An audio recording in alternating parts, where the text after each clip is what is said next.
A very good morning and welcome to Newsline. Of course, we're coming to you live and direct from the Newsfirst studios in Colombo. I'm Sharlan Benedict for the Newsfirst team. Joining us this morning is Malinda, usual on our show, popular political commentator. It's a pleasure to have you on show today. Glad to be here. I don't know popular, but anyway, that's what I do. So, Malinda, now the entire world over is reeling from the terror attack on Christchurch, on the mosque at Christchurch, and the reports that are still coming in are just horrific, to say the least. Of course, when it comes to analyzing this situation and when it came to the headlines that appeared on local media in New Zealand, it's quite evident that when an attack happens in your own country, you call it a terrorist attack. But when it happens in someone else's country, it's called liberation. Sri Lanka is experiencing a similar criticism on that front. Yeah, it's interesting the words you used. You said the entire world is reeling with horror. Well, why didn't the entire world reel with horror about Abu Ghraib, about all the atrocities that took place in Iraq and in Afghanistan, Syria, Bahrain, countries that we don't talk about, Yemen. Which is experiencing the worst humanitarian crisis in the world. Exactly. So it's about pick and choose, I suppose. But what you're saying is right.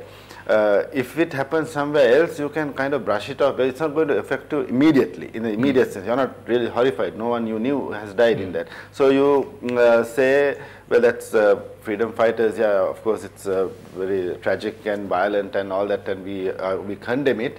But you got to understand the context.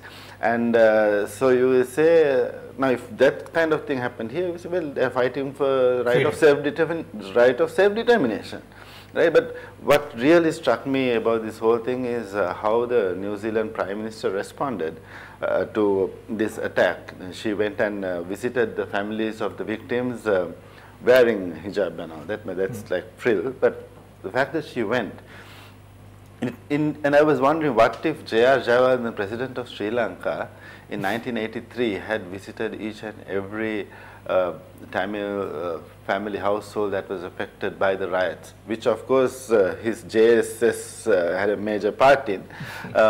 Or if Appapilya Amirtalingam had visited the houses of the 13 soldiers who were killed, or someone from the Tamil United Liberation Front visited the family of Alfred Duraiappa in 1975. You could have nipped this issue at the bud. No, it gives a different kind of, I don't know, certain things cannot be nipped in the bud if people are intractable, right? If you really want to, you don't give a shit, but, whatever.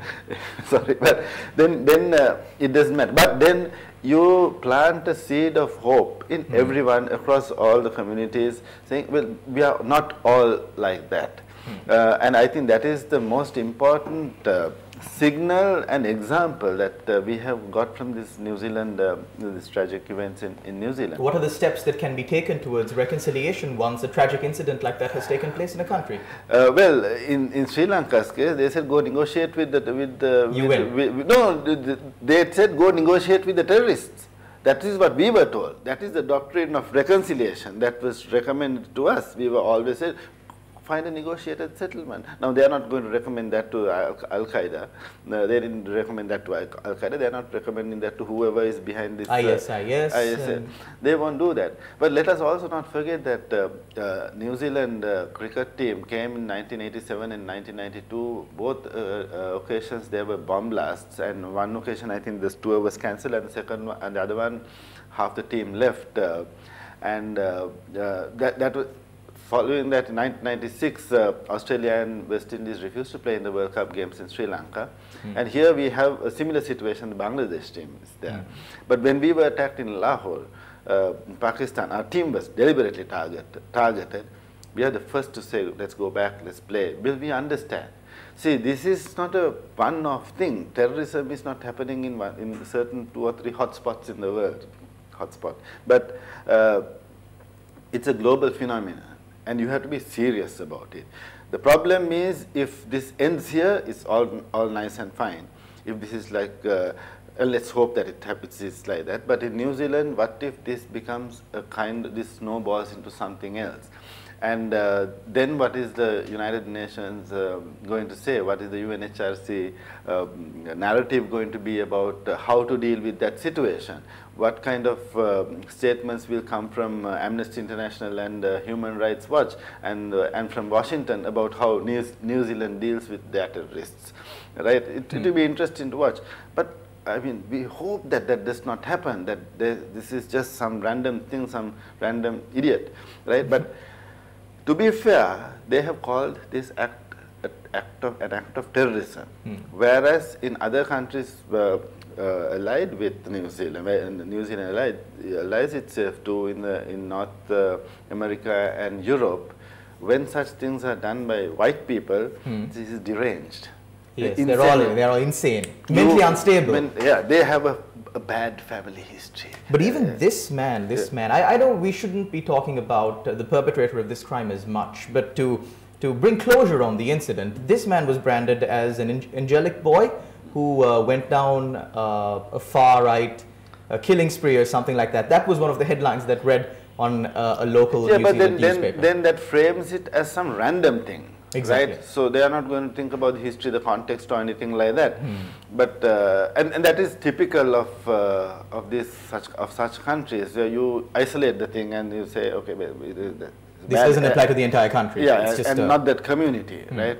But if a similar incident happened where a brown person or a black person or a Muslim person was the perpetrator, immediately you will see the underbelly of racism that exists in this country all of a sudden.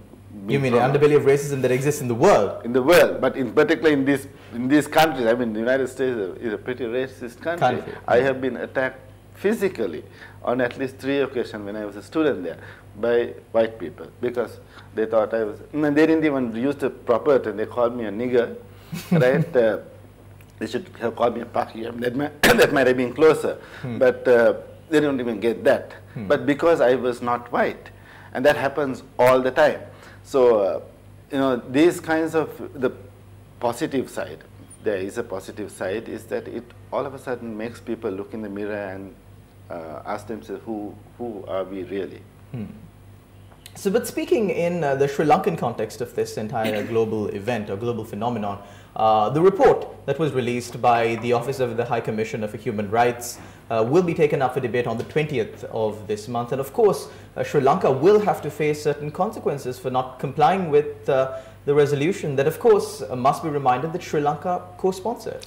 Yes, unfortunately, that was one of the biggest blunders of this government, I believe, co-sponsoring that resolution, which to my mind is anti-Sri Lankan. And the United Nations can now use that as a UNHRC can use that as a base document. You have signed it, you have signed it, you have signed it. Now you got to do what you said you will do. And this is not the United National Party or Mangala Samaravira or someone, this is Sri Lanka. Because they have put the country's signature on that document and thereby compromised our ability to negotiate effectively. There's a power differential here. We are not the United States of America. We are not even Turkey, right? So there's only a little we can do, but that little that we can do, we ought to have done. But now we are in a situation where we said, okay, you sponsor your resolution. We are not in agreement. We will be objecting to it. But now that we have co-sponsored it, we are in a bit of a soup. But interestingly, since you brought this up, the High Commissioner, Michelle Bachelet, former Prime Minister, President of Chile, I believe, in her report, she has mentioned the mass graves in Manarama, right? Now they have found that this is like 400, 500 years old. Yes, during the time of the kings. Of the kings, and that this is...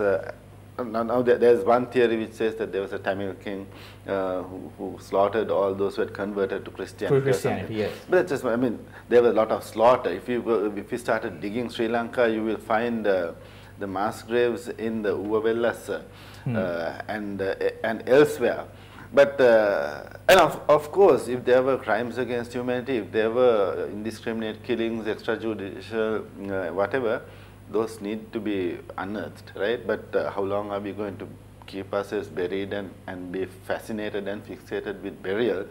At one point, following this lady's statement, they might come up with some idiot might say that Balangoda man is actually Prabhakaran, and in Imbankato you get the high command and the LTT's military. The LTT's military. When are we going to stop this? How? Of course, as this Professor Tishant Nanakar said, there are battles are always fought twice. Once on the battlefield, in the battlefield, and the other in the alleyways of memory. That takes a long time. And to fight it to conclusion, I don't know whether that can ever be done, but at some point you got to reconcile yourself to the reality that there are certain things you have to move on, right? Not to say that you ignore things that happened in the past. Which, of course, if there is credible evidence, you should prosecute. If you are making grand allegations, then of course the substantiation should also be grand, and the defense also has to be effective. But here, when we see the allegations against Sri Lankan military over the, and they are zeroing on the last days of the war. Remember, this is 30 years, right? And if these things happened in New Zealand for 30 years, it would be a very different context. So when you look at that entire overall picture, you have to figure out where you want to be and where you want to go with that story. I don't know. It's still up in there, right? Because if you look at the allegations and if you look for verification of source, which is basic, as a media person you would know, and you do that all the time. You try to substantiate. You check your sources. You check your sources. He said, okay, who told him? She did. Who told her? Well, he did. And you keep going back and back, all the way back to the original source. And if that source is not reliable, you're going to get fake news, which of course you will fill. Your entire story is a falsity. It's a falsity, and you saw this in the Darusman report, which is a piece of trash. So, but now Sri Lanka has committed the cardinal sin. We did go and co-sponsor the resolution. And I went through the resolution, and the resolution clearly states that it recommends that Sri Lanka establish hybrid courts here in Sri Lanka to try certain, allegations or prosecute the Sri Lankan military. But that is a recommendation, yeah. But the thing is this, nothing in this world lasts forever. But of course, one thing that should be noted is that this resolution is not binding. Yeah, it's not legally binding on Sri Lanka, but of course it will have an impact when it comes to swaying of international influence here in the country. Exactly, because that can be waived.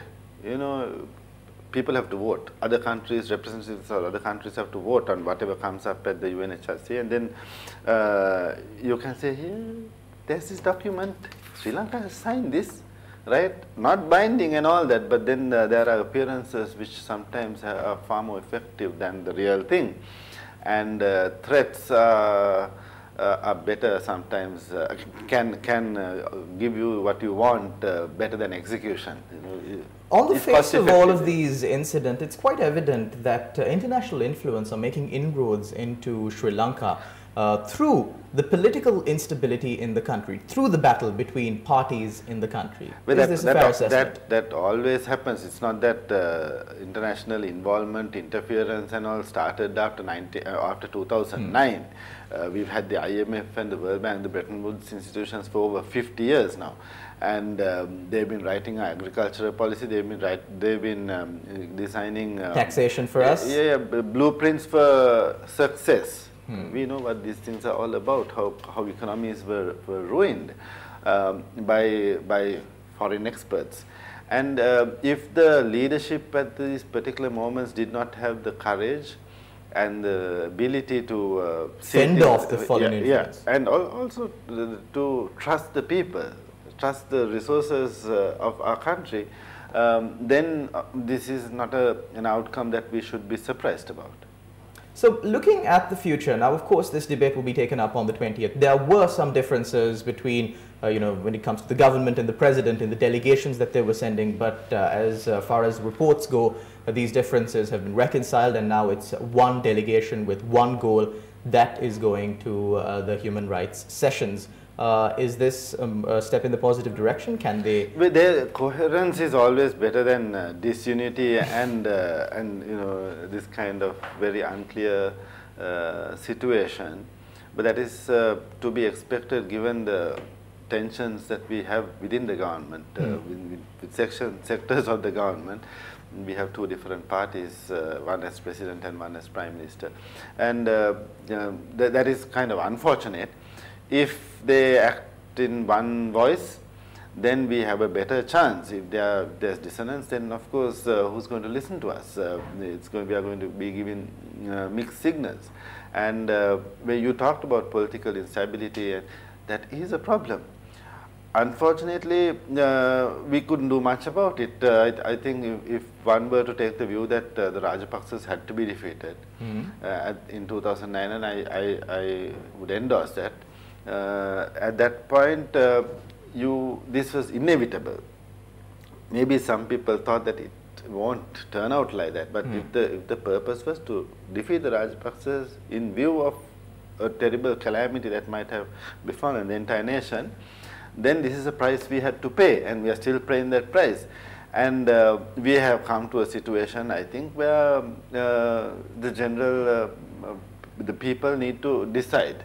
You want to continue with this messy situation, or you want more coherence in government, in terms of one single political entity, whether it's a coalition or a single party, running the show. We can't have people pulling in different directions. That we will see in the. But are those two the only options that the general public of this country? Of course not. This said revolution also is an option, and I don't think that should be dismissed. I don't think politics is only about parliament and the 225 people we are forced to elect. I mean, forced to elect in the sense that we have to pick among those who are standing for election, and that we don't have a choice in that matter.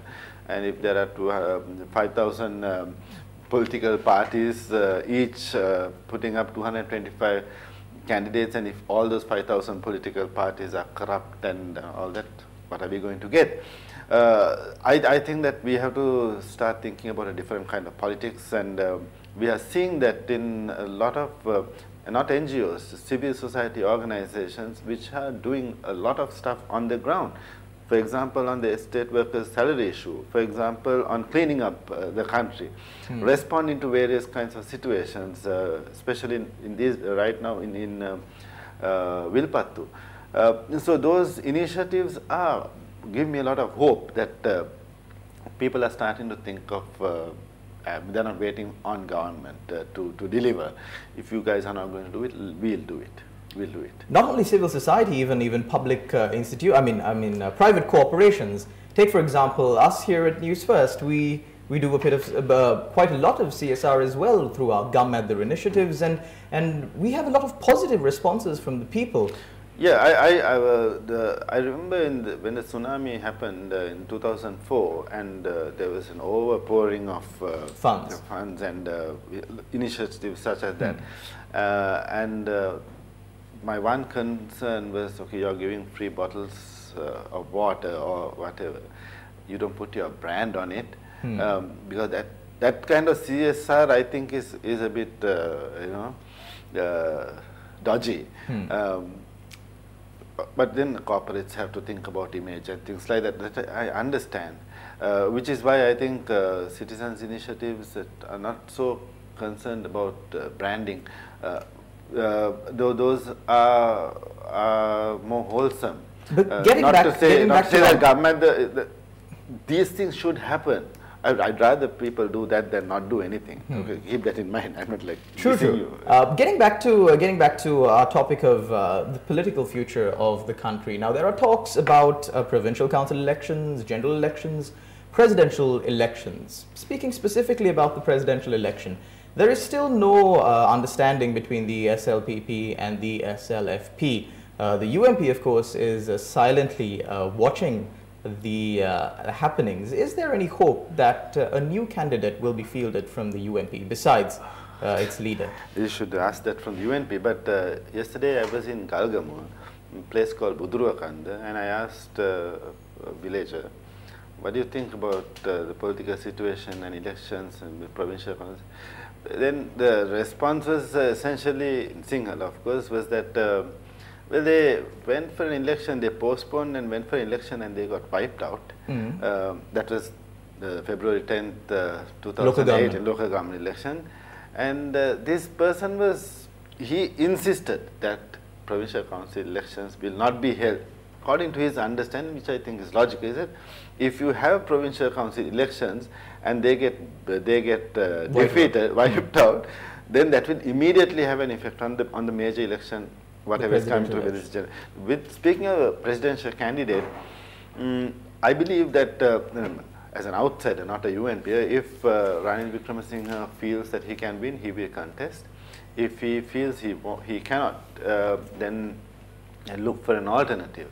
The last time they did that in 2010, it was foregone conclusion as far as I could see even back then. In 2015, maybe they chose poorly. In retrospect, perhaps if they had fielded someone like Karujaya Surya, he may have also won, given the need in the country to remove the Rajapaksa at that point. But and then you wouldn't have had this incoherence and this messy pulling in all different kinds of directions. Yeah. So I don't know what their options are at this point in terms of getting an SLFP to kind of break ranks and contest. As far as SLFP and SLPP are concerned, I mean, from my understanding of politics, they will play this. Both parties and the leaders will, up to the point of negotiations, they will say, okay, they will try to show strength, because that is how negotiations happen. But I think that's a done deal in terms of the outcome. There will be unity in terms of who they want to field and how they will back. I think both parties have probably now realized that division is not going to be useful. But in your point of view, what should come first? Is it a presidential, a general, or a provincial council election? The election, presidential and general elections, I mean, those terms have not expired. Parliament has several months to go. President has 8 months to go. 9 months to go. So, in that sense, in terms of the schedule, I'm not upset about those elections not being held right now. Although we have an issue of credibility, that there's a question mark for the credibility of this Parliament and the President.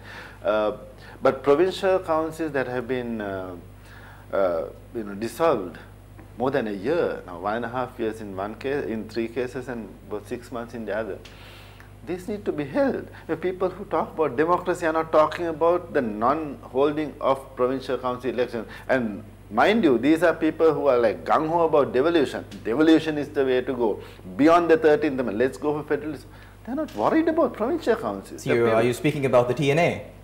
The TNA and the entire NGO collective that have been touting federalism, either by name or in other ways, they are silent on the non-holding of. Are they saying that provincial councils are useless? Which they are. They are useless. But if they are part of the law, holding elections is a responsibility. I mean, it's on. They have to be held. If you are scared to face elections, don't talk about democracy. If you don't want to talk about about provincial councils not being held on time, don't talk about democracy. Don't give me this thing about this 52 days and that thing that happened. That's all nonsense. You're essentially saying, as long as my people are there, I don't care about democracy. If my people are not there, I'm the greatest democrat on earth. That's nonsense. But that is the nonsense that prevails in this country. So I think that's partisan politics and partisan political commentary. So I would rather this government be thrown out. But I'm not going to call for agitate for a presidential election or a parliamentary election before provincial councils. I will talk about the law and what is there in the constitution and the holding of provincial council elections. My political preferences are separate. That has been one of the main issues of how Sri Lanka functions. We place trust and we place more emphasis on the person instead of the process. Or the system, yeah. Or the system. Yeah. Correct. That is That is the biggest flaw.